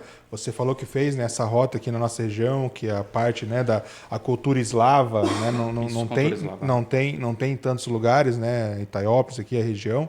O que você acha que seria interessante se investir aqui para não apenas para a questão do cicloturismo, mas para agregar no turismo como um todo, né? Que você viu assim, o pessoal veio e gostou. Pô, mas se tivesse isso aqui, ia ser... Pessoal... Eu tenho uma visão assim, como eu falei, eu gosto de viajar, gosto de conhecer outras cidades. Eu acho que você tem que tentar trabalhar as características que a gente tem aqui. Não basta a gente querer ser grande, trabalhar, ser uma Gramado, né? Trabalhar no sentido assim, pensando em ser uma Gramado com investimentos milionários e deixar as características locais, porque senão você vai ser só mais um. Nós estamos muito próximo a Pomerode aqui, né? Pomerode é uma cidade que está crescendo muito. Ela já está virando uma cidade assim, mais comercial. Eu escuto isso de conversar com pessoas. Então, há um desafio nesse sentido de você manter a questão da cultura alemã, que é muito forte em Pomerode, e não deixar se perder isso. Eu conversei com pessoas de lá que trabalham com turismo, no programa do Sebrae, que eu fiz parte, e eles já falam sobre isso. Blumenau também passou por isso. Blumenau, quando eu morei lá, a Oktoberfest, ela se tornou um evento muito grande. Tinha momentos que ela visava apenas o número de pessoas, a rede hoteleira desenvolve tudo, mas estava se perdendo a essência, a característica local. Ela teve que voltar atrás com a cerveja artesanal, abrir para a região ali, as cervejarias ali, para poder resgatar um pouco da cultura. Então, eu acho que aqui na nossa cidade, seja a área que for investir, né, seja nessa questão do turismo mais rural, ecológico, que é uma coisa que está em crescimento, né, não pode se perder essa questão da cultura eslava. Gramado, por exemplo, você citou, Gramado é muito bonito, mas ela é muito artificial, né? Muito artificial. Ela não tem uma identidade, você fala assim, nossa, que tipo de cultura tem?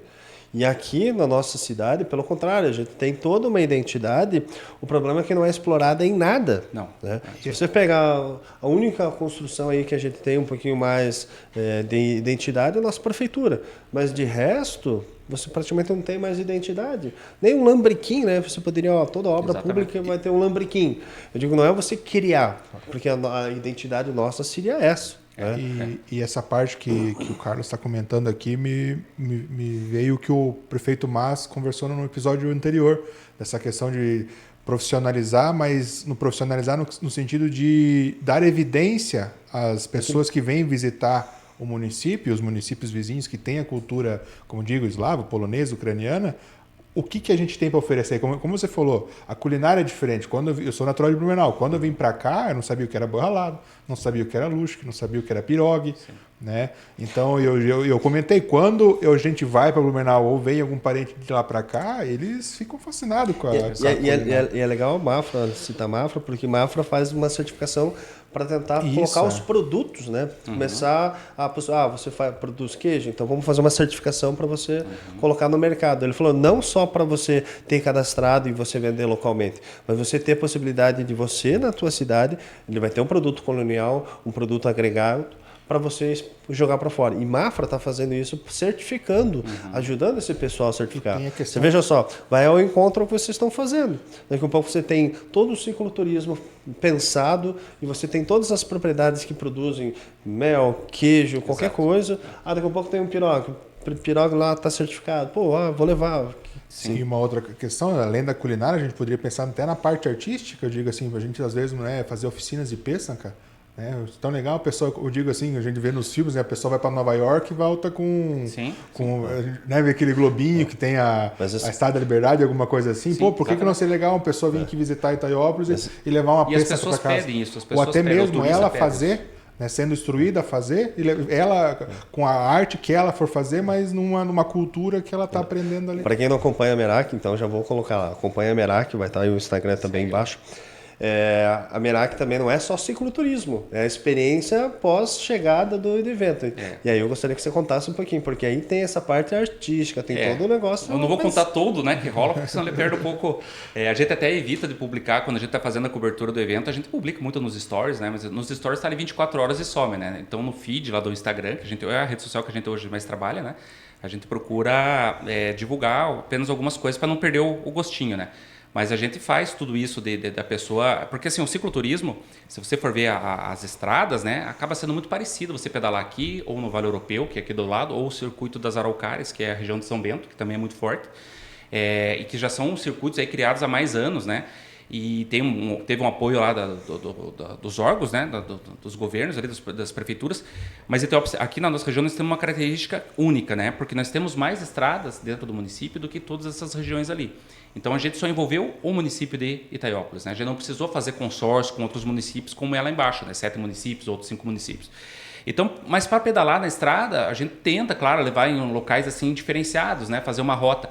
Mas sempre acaba ficando alguma coisa que é fora, então você tem que ter uma experiência a mais. E a gente focou nisso, na experiência, nos momentos que a gente chega, né? Nos locais, nesses parceiros que a gente procurou, porque nós não temos uma rede hoteleira, pousadas preparadas para receber assim, pessoas, né? Então, nesses momentos que a gente procura trabalhar essa questão da recepção, da receptividade, de conhecer a cultura, da pessoa se sentir realmente num lugar diferente. E aí a gente procura pessoas específicas, cada um tem a sua parte ali a agregar, né? A cultura ali polonesa no bairro Paraguaçu, né, que é um bairro tombado, núcleo polonês, na Casa Polaski, que tem toda uma estrutura. Lá na Iracema, que tem a questão da cultura ucraniana, nós temos lá a morada da Raquel, não sei se você conhece lá, da Raquel Zanelato, né, que também é espetacular. Na Moema, que é mais uma cultura ainda alemã, mas misturado com essa questão dos tropeiros, nós temos lá o Salão Campesino. Então a gente escolheu a dedo os nossos parceiros e tudo que tem lá, a questão da comida, da culinária. Então assim, quem vem, parece que... A gente sempre escuta no último dia que a gente amanhece, no domingo lá na Raquel, a gente sempre escuta, olha, vamos deixar o pedal de hoje e vamos ficar aqui só curtindo. Porque daí a gente faz mais um pedal no último dia. E eu mesmo que vivencio isso, porque daí para sentir essa essência, né, lá, por exemplo, lá na Raquel, eu fui me hospedar um dia lá com a minha esposa, o Caio e a esposa dele agora, fomos se hospedar lá para sentir o lugar, sabe? E aí no dia que a gente foi lá, que ela se preparou para receber o pessoal, eu fui na frente, né, para avisar que o pessoal estava chegando, porque ela queria colocar uma musiquinha, queria fazer, e é indescritível, né? A hora que eu cheguei lá, eu mesmo me arrepiei, e eu já conhecia, eu já sabia o que ia estar esperando. Então você imagina que cada vez que vem um grupo aqui, você tem pessoas chorando, você tem pessoas se abraçando, porque cada um tem a sua história de vida, sabe? Cada um tem às vezes um momento de dificuldade. Nós tínhamos uma pessoa lá que tinha um trauma de andar de bicicleta em descidas, e aí venceu aquele trauma. Então, sabe, você poder ver uma pessoa, você poder passar esse sentimento para ela, isso é gratificante, não é a questão do lucro, né? Essa questão de você se sentir melhor, que você está fazendo o melhor para o outro. É muito gratificante. Vou colocar o pessoal da Priorize aí para fazer o passeio da Merak. Então. Começa a pedalar. Eu já convidei o Kleber, mas ele deixou a bicicleta de lado. Deixa eu me condicionar um pouco antes, então. Não é que eu não vou muito longe. Não é que eu deixei a bicicleta de lado, ela me deixou de lado. Né? Me deixou ali com 2 hérnias de disco e eu tive que deixar ela de lado. Mas eu gostava de pedalar, né? Tava também na onda, né? mas ainda eu prefiro hoje... Eu sou desse grupo mais traumático. Quando eu era pequeno, eu fui atropelado. Não que eu não ande de bicicleta, mas é uma coisa assim que depois disso eu não me... Não teve Até eu fiz carteira de moto meio obrigado, assim. Meu pai falou, não, faça, porque a gente nunca sabe dia de amanhã. Porque, como eu digo, é algo que dizer que eu não tenho medo, eu tenho, sabe? Mas, como digo, ando, mas não é algo que me faz, assim... Dá pra dizer que eu sou meio traumatizado também. É algo, talvez, que eu tenha que perder também. Ela foi atropelado por uma bicicleta. Não, por um carro, eu tava de bicicleta e... Tá. Mas às vezes é a questão de você se desafiar, né? Às vezes começar devagar porque é um desafio, né? A gente melhora com esses desafios, né? Quando a gente tem essas ideias, às vezes é difícil de implementar, né? Mas você começa se desafiando, seja num esporte. Uma coisa que eu nunca quero parar de fazer é essa questão de se desafiar, sabe? Seja num conhecimento, seja às vezes numa atividade diferente, de estar aprimorando. Eu já fiz outras atividades que eu comecei, parei, umas que eu gostei, umas que eu não gostei, né? Mas está sempre desafiando. Agora eu tô querendo aprender um pouco sobre aprender uma programação no computador. Eu comecei a estudar Python, que é uma linguagem que ainda é para ser das mais fáceis, embora seja difícil. Tenho feito algumas aulas de Python e cibersegurança, que é uma questão de dados aí, né, sobre a questão das internets, além da inteligência artificial, né? Então, assim, eu não penso nisso no sentido de trabalhar com isso, sabe? Porque, como o Kleber falou, eu tenho meu serviço aqui, estou há 18 anos ali, graças tenho essa perspectiva de se manter ali, porque agora eu tenho família, tenho filhos, não posso mais aventurar muito, né? Mas eu tenho essa questão de estar sempre aprendendo alguma coisa. E a sociedade está em transformação, né? Eu sou da geração XY ali, né? Essa mudança ali, né? Mas já peguei a geração Z, aí, que o Renan faz parte da geração Z. Eu também faço. Também faz da Z? Acho que não, hein? E agora a gente já está vendo a geração Alpha, que é os nascidos de 2010 para cá. Então a gente pegou esses momentos de transformação. E na verdade eu tenho muita curiosidade de saber o que vai ser daqui para frente, sabe? Porque a gente está vivendo um momento que para muitos, né, é tido como a quarta revolução, né? A quarta revolução. A primeira revolução então foi a revolução industrial, né, do vapor. Depois teve a revolução com a energia elétrica, né? Que facilitou muito. Depois veio a revolução da informática e agora essa revolução da inteligência artificial. Então eu tenho lido algumas coisas, tenho feito alguns cursos, até para o próprio trabalho que a gente ocupa, né? A questão de cibersegurança a gente aprende muito para a questão do trabalho, né? Porque a gente trabalha com computador, acessa e-mails, para ter o cuidado com a rede, né? Porque é uma rede pública, né? É uma rede intranet, mas enfim, é uma rede que é voltada com dados públicos, né? Dados sensíveis. Com LGPD, essas coisas, então a gente tem feito bastante cursos e é uma coisa que me interessou e eu tenho lido muito, assim, na verdade muitas pessoas têm dúvidas do que vai ser o mercado de trabalho daqui a uma década. Você veja só, você falando da inteligência artificial, existe eu já li também bastante sobre o assunto, que em 10 anos as profissões, muitas vão efetivamente se encerrar. Exato. Mas você veja só, você está falando muito em experiência, por isso que eu bato na tecla. Então, a inteligência vai vir para suprir a inteligência das pessoas em algumas coisas, por exemplo, porque você vai pagar um advogado se, dependendo da situação, eu consigo suprir a inteligência dele. Então, eu digo assim, vai se encerrar talvez um ciclo daquele pessoal mediano. Tá? Então, esse pessoal, a tendência é encontrar outras soluções. Mas vai operar uma inteligência artificial, vai dar mais celeridade para outros serviços. Eu entendo que vai acelerar outros processos. Vai encerrar algum ciclo, né? Você não vai ter uma profissão tediosa, devagar. Eu acho que vai acelerar outras coisas. E aí quem começar a operar vai saber. E não é tão difícil, né? O Carlos começou a falar, tô estudando Python. Eu falei, Python? Porque esse aí eu já operava. Porque quando a gente começava lá antigamente, você começava a estudar um pouco sobre o Office, né? Então, tô com um cara aqui que só gosta do Microsoft. Então a gente estudava Microsoft, né? Eu estava ontem num grupo, eu falei, a Microlins. Eu falei, pô, a Microlins também, né? Então, franquias, e hoje não, a gente fala inteligência. A gente tem hoje uma inteligência artificial na Priorize que ajuda a gente a fazer a leitura dos editais. Então, por exemplo, se hoje tiver 50 editais para a gente fazer a leitura, é impossível. Aí a gente joga tudo na inteligência artificial. É diferente do ChatGPT porque ela é focada para o nosso trabalho. Então, ela vai fazer a leitura do jeito que a gente quer. Né? A gente programa ela e ela faz a leitura do jeito que... E precisa isso. Eu digo assim, tudo aquilo que é gargalo na empresa eu preciso suprir. Por quê? Porque eu tenho que dar mais tempo para o Renan, às vezes, atender um cliente, a mesma coisa comigo, porque a experiência é o que conta. Sim, você vai ter que se adaptar à realidade, porque o ChatGPT, na verdade, ele é um resumo, mas aquilo ali é o básico do que está para vir, né?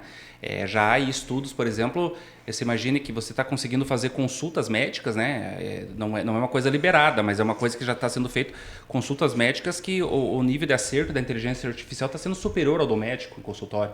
Então, o médico ele vai ter que se adaptar a isso, né? Porque daqui a pouco a pessoa vai ter isso de graça em casa e ela vai poder fazer uma consulta em casa, que vai dar o diagnóstico conforme os dados que ela alimenta, igual um médico com um índice de assertividade muito grande.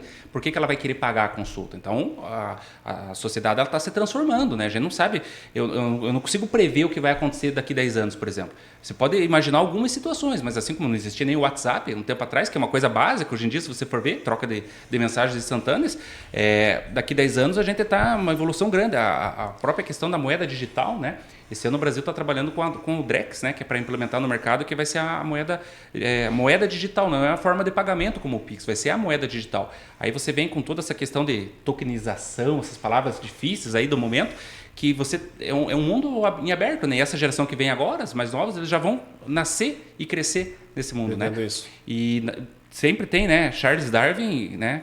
Sempre falou, né? Que não é o mais forte que sobrevive e nem o mais inteligente. O que sobrevive é o que consegue se adaptar melhor. Adapta mais. Então, a gente tem que se adaptar a essas transformações. Eu tenho essa segurança do meu serviço público, mas embora eu nem sei como é que vai ser no futuro. Também não sei se o serviço público, de repente, hoje já há um governo digital, que você faz muitas coisas, o Gov aí no Brasil é um exemplo disso, né? A pessoa de sua casa, ela consegue fazer um reconhecimento facial, já consegue solicitar documentos, de certidões, fazer várias coisas por ali. Então, eu não sei se essa digitalização, amanhã ou depois, não vai atingir diretamente o serviço público, né? É que eu digo assim, você vai conseguir, talvez, futuramente, suprir aquela demanda que hoje você não consegue atender, ela fica mais atrasada, porque toda essa tecnologia ela só vai vir para ajudar. Né? Você falou a parte médica, então você faz lá um exame, e hoje já tem, faz o exame, ele consegue mais ou menos te diagnosticar com base no exame mesmo, de sangue, te dar um caminho mais rápido. Ainda precisa de intervenção médica, com certeza, mas ela vai chegar tão claramente no resultado que, de fato, o médico vai ter que atender uma outra tipo de demanda. Ele vai acelerar os processos, entende? Então, pessoal, se a parte jurídica está utilizando muito, né, já está se estudando inteligência artificial no STF, né, já tem, né, não está se estudando, já tem, no STJ também. Aí o TJSC está estudando a possibilidade de também implementar inteligência artificial. Eu sei que ele já tem alguma coisa lá, mas para você tentar deixar algo mais padrão. Aí a gente tem um problema, tá, tudo bem, eu vou implementar no TJ, no STJ e STF. Eu vou recorrer para quem? Se é a mesma inteligência que vai decidir. Então, algumas coisas podem mudar. O que é a vantagem disso? É que você vai colocar todos os elementos possíveis e tudo aquilo que for matéria de direito, você vai ter uma assertividade nas decisões muito melhor. Ela vai te dar um resultado muito mais rápido. Então, uma decisão que você talvez demoraria 1, 2 anos, 3, para você decidir uma coisa básica que não depende de prova. Não estou falando a questão de prova, que às vezes é a sensibilidade de um ser humano. Mas, de resto, a gente vai ter uma assertividade muito maior e vai ter, assim, sem sombra de dúvidas, porque o humano erra e erra muito. E aí você tem um encurtamento de tempo. Você vai conseguir dar agilidade para outras coisas mais importantes. E aí outras coisas vão surgindo.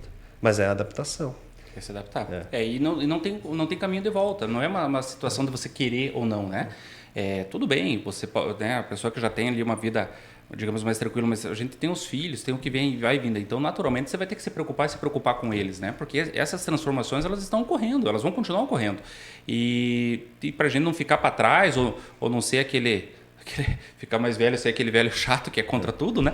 A gente tem que entender que é assim mesmo. As transformações ocorrem cada vez mais rápido, né? Por isso que eu mantenho o sítio, né? Porque se eles vão tirar a inteligência e a tendência é braçal, eu tenho que ter alguma coisa pelo menos para se alimentar, né? Vou ter minha horta, vou ter um negócio lá, e tem os peixinhos. Antes você passava... Já estou pensando no futuro. Antes você passava uma geração inteira, às vezes a pessoa nascia, crescia, morria num período só, sem grandes transformações. Agora não, a gente está vivenciando 2, 3 transformações em uma vida. Então você tem que estar preparado para isso, né? E estimativas dizem que até 2030 800 milhões de pessoas vão perder o emprego no mundo. Né? Então essas pessoas elas vão ter que se reinventar, exatamente isso que você falou. Já há falta de profissionais em muitas áreas, né? E as pessoas têm que se preparar para isso, né? Então, e eu hoje já penso, já cheguei numa situação que eu penso mais nos meus filhos, né? Agora eu penso em deixar algo para eles, né? Deixar um legado, não a questão só de financeira, né? Mas a questão de orientação, a questão de encaminhamento, né? De aconselhamento, né? Para essas mudanças que vão vir. Eu acho que o City vai ser uma boa manter. O City é grande, né? Dá para... Se for 800 milhões de pessoas, vamos manter o City e vamos começar a voltar ali para as origens. E daí nesse meio, né, Kleber, agora, por fim, daí, de uns anos para cá também, eu me aventurei para o ramo imobiliário, né? Também uma coisa que foi uma oportunidade que surgiu junto com meu pai, né? Meu pai, se você acha que eu faço alguma coisa, você tinha que ver o que meu pai já fez. Meu pai já teve mais de 30 profissões, desde que era jovem, muitas coisas. E uma coisa que sempre ele gostou é o ramo imobiliário. Ele já trabalhou como carpinteiro no passado, construtor, vendedor de porta, janela, fez um monte de coisa lá no passado. E aí quando a gente, uns anos atrás aqui, resolveu... Tanto é que as casas aqui em Terópolis foi 7 casas só aqui no município, desde que eu nasci que a gente morou. E aí a gente resolveu fazer algumas casas, né? 2 casas, assim, geminadas e tal. A gente fez 2 e acabou vendendo, depois compramos um terreno, fizemos outras 4. E aí, depois disso, eu acabei fazendo casa, veio o período ali da pandemia, né? E aí, conversando com a minha esposa, já pensando nisso, né? De sossegar um pouco por aqui, pensando nos filhos e tal, a gente abriu uma empresa, né? Uma construtora e uma incorporadora, com o intuito de continuar investindo na questão imobiliária, né? Então, agora a gente está terminando alguns imóveis aqui na cidade e a gente está com um planejamento de fazer um empreendimento maior no município vizinho de Mafra, né? Voltado, então, para essa questão imobiliária, de construção. E daí surgiu a questão da incorporação, que eu confesso que eu não conhecia muito. E aí também fui ler a respeito, fiz um curso aí com uma pessoa que é renomada, tem mais de 40 anos de experiência nisso aí. Então a incorporação ela é algo que veio hoje nas cidades maiores, ela é muito comum, no litoral principalmente, né? Que a incorporação você não compra, né? Normalmente você tenta não comprar o lote para a área que você vai construir, para não despender do recurso, você faz a forma de permuta, né? Então na praia, você imagina os valores dos imóveis hoje no litoral, né? Você está levantando cada vez maior os arranha-céus, já está se destruindo, se ponhando ao chão prédios de poucos andares para fazer outros maiores, né? Então você não tem como dispor desse dinheiro lá para comprar o lote para daí começar. Então você faz permutas com o proprietário do terreno, dando ali 1 ou 2 unidades, ou às vezes até em outro local. Quando não há esse tipo de conversa, daí você tem que fazer o pagamento. Mas aí você começa a trabalhar com venda na planta, né? Então você tem todas... Por isso que eu fui fazer o curso, para entender toda essa parte de você vender na planta, que é o momento que você vai vender sem ter ainda o imóvel construído. Então você começa a vender na planta para alavancar recursos para fazer o imóvel. Então toda a parte legal, jurídica, né, que é a mais complicada. Não é você sair, oferecer e fazer a construção. O mais complicado é porque para ter garantias da pessoa de que ela não está entrando numa fria, né? Porque tem muitas construtoras do passado no Brasil que ficaram devendo imóveis, né? E você vê, sempre tem. Então tem toda uma série de requisitos. E é isso que eu fui aprender para poder fazer tudo esmiuçado, né? Toda a parte jurídica para daí tentar, né? Avançar nessa questão aí. Aí sim, você vai perder todos os cabelos, né, Renan? Mas esse tipo de negócio que ele comentou é uma das coisas que meu pai se formou agora em engenheiro civil e a minha irmã também tá agora na metade da faculdade. Uma das coisas que ele sempre comentou, porque ele tem na família um tio dele que faz isso aí. Incorporador. Que pega terrenos de terceiros, constrói, você fica com 1, 2 apartamentos, 3 E qual é a sensação de iniciar um negócio novo? Porque assim, todas causam uma experiência, né? No setor público você tem uma experiência específica até das pessoas, você não tem muito, vamos dizer, como a pessoa se decepcionar pelo teu trabalho, porque você tem um serviço que é mais tranquilo. Mas e quando você, por exemplo, pega a Merak, que você causa muita experiência, e você vem numa construtora que você pode causar uma experiência, às vezes, negativa, e aquela expectativa de fazer certo, qual que é a sensação de você ter mais responsabilidade? Porque a construtora você vai envolver sempre o sonho da pessoa. Certo, exato. A própria venda na planta é venda de sonhos, né? Você não tem o imóvel ainda, né? Assim, eu imagino que, claro, é sempre um desafio, né? Essa questão de desafiar, vai ter as dificuldades de aprender, de entrar num ramo que muitas outras pessoas já estão há mais tempo, né? Não no caso da Merak, porque aqui a gente não tem ninguém que faça isso, né? Mas no caso da construtora, né? E eu sempre tenho uma coisa que é o que eu aprendi em casa, assim, eu não viso a questão do lucro pelo lucro, sabe? Eu acho assim que se for para mim lucrar, tendo que deixar alguém desacobertado, alguma coisa descoberta, alguma coisa assim, eu prefiro evitar.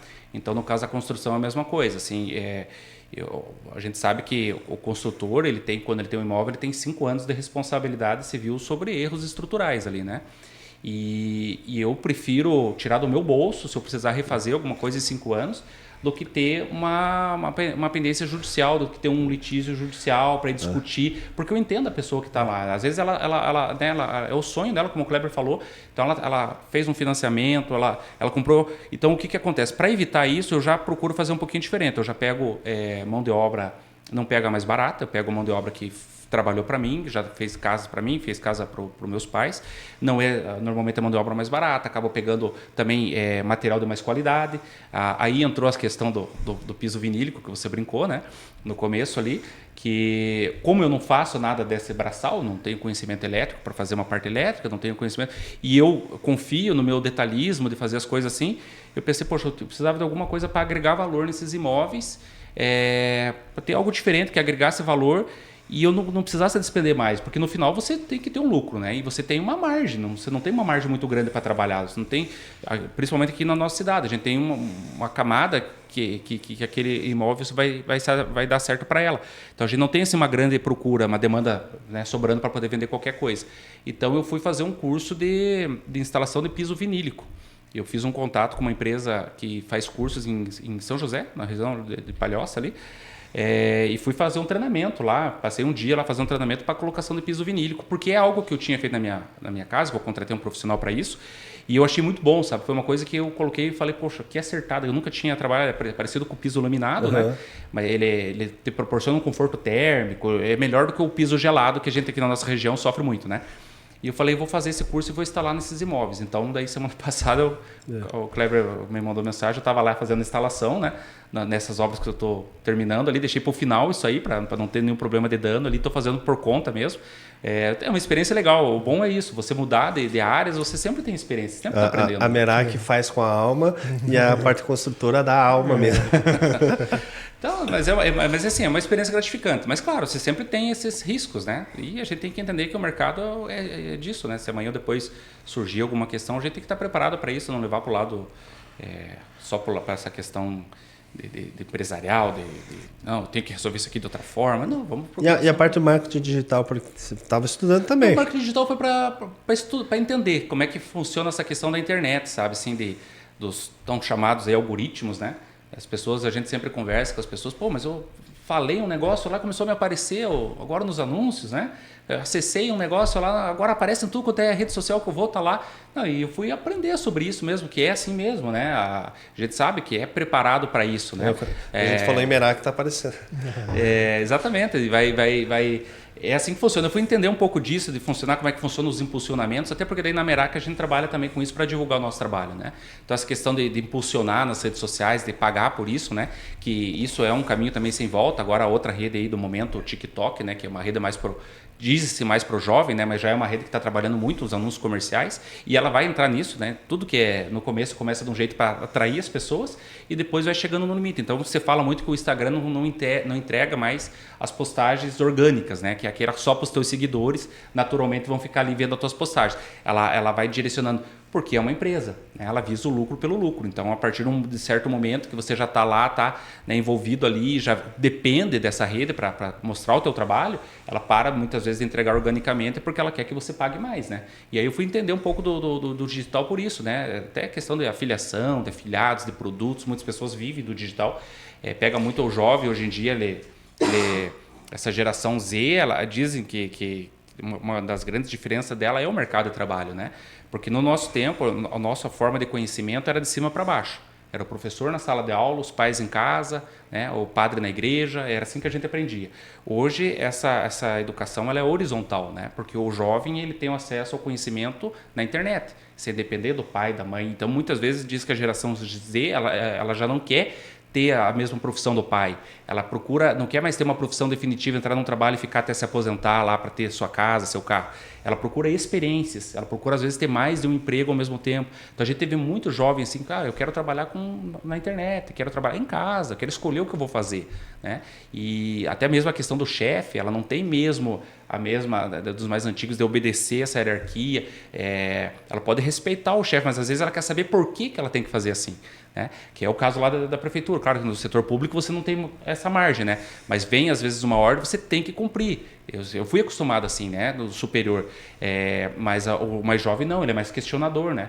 Então fui fazer por isso, para entender um pouquinho sobre isso aí, né? E tempo, você gosta? Hã? E tempo? O meu tempo de sobra, eu até tenho... Isso é uma coisa que fez com que eu parasse de angariar outros concursos, tentar outras coisas fora. Para ter porque o meu trabalho me proporciona, eu só começo a trabalhar meio-dia, né? Então eu tenho a manhã livre, ele me proporciona ter a manhã livre. Agora a minha manhã livre ela é mais cheia do que o meu trabalho. Por mais que não seja um ano de eleição municipal, que a gente trabalha bastante, mas os meus filhos, eu fico com eles de manhã, né? A gente abriu mão de deixar eles na creche, na parte da manhã, então eu fico com os dois da manhã voltado para eles. É o momento da felicidade, né?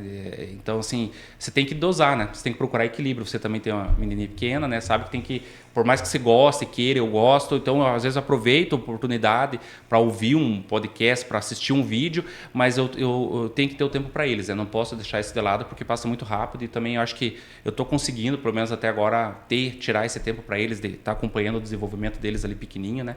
E enquanto a gente pode, né? Porque vai chegar um momento que também eles vão querer sair por conta própria, né? Então, dizem que você fica com teus filhos, pelo menos boa infância, até os 12, né?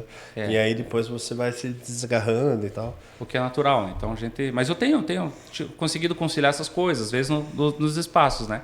Mas faz parte, né? Você tem que estar... tá certo. O que você acha que você vai ter de desafio hoje, tanto na Merak, construtora e até no poder público? Você já meio que falou um pouco, mas você acha que tem um desafio que vai ter que ser superado daqui para frente?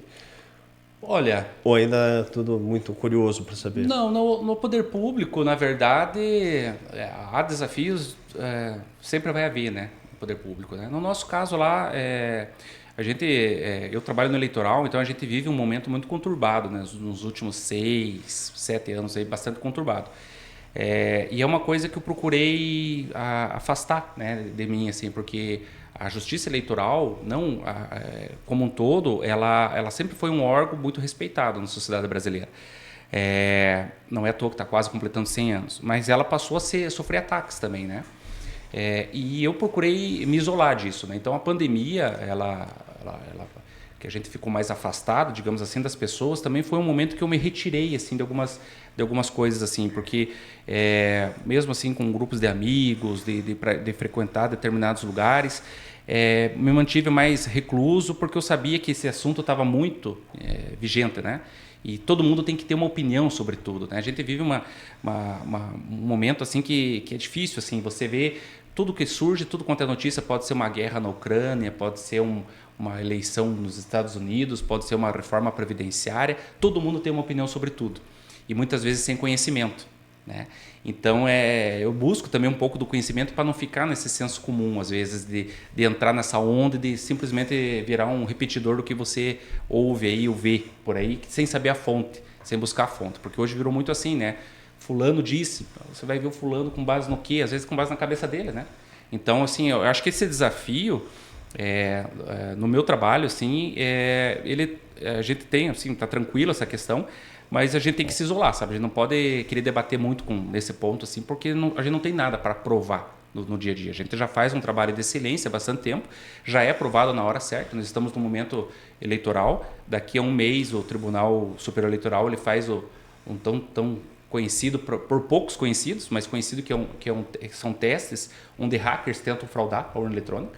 O tribunal ele proporciona isso já há muitos anos, ele dá a urna eletrônica para o cara fraudar, da forma que tem que ser feito lá. Então, OAB participa, Polícia Federal participa, partidos políticos podem escolher pessoas para ir lá.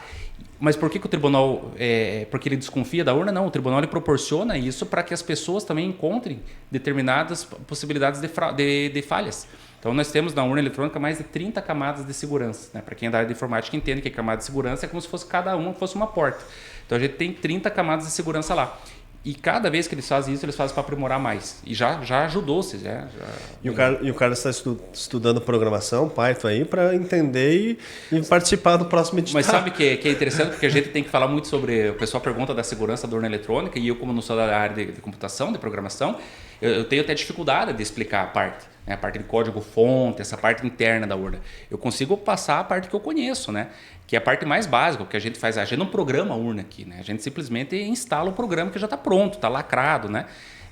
Mas é interessante, porque isso abre também a possibilidade de eu entender um pouquinho mais como funciona essa questão interna.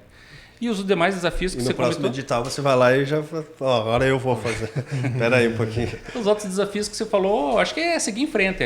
Com a Merac, a gente quer cada vez mais trazer pessoas para conhecer a nossa região. Sempre.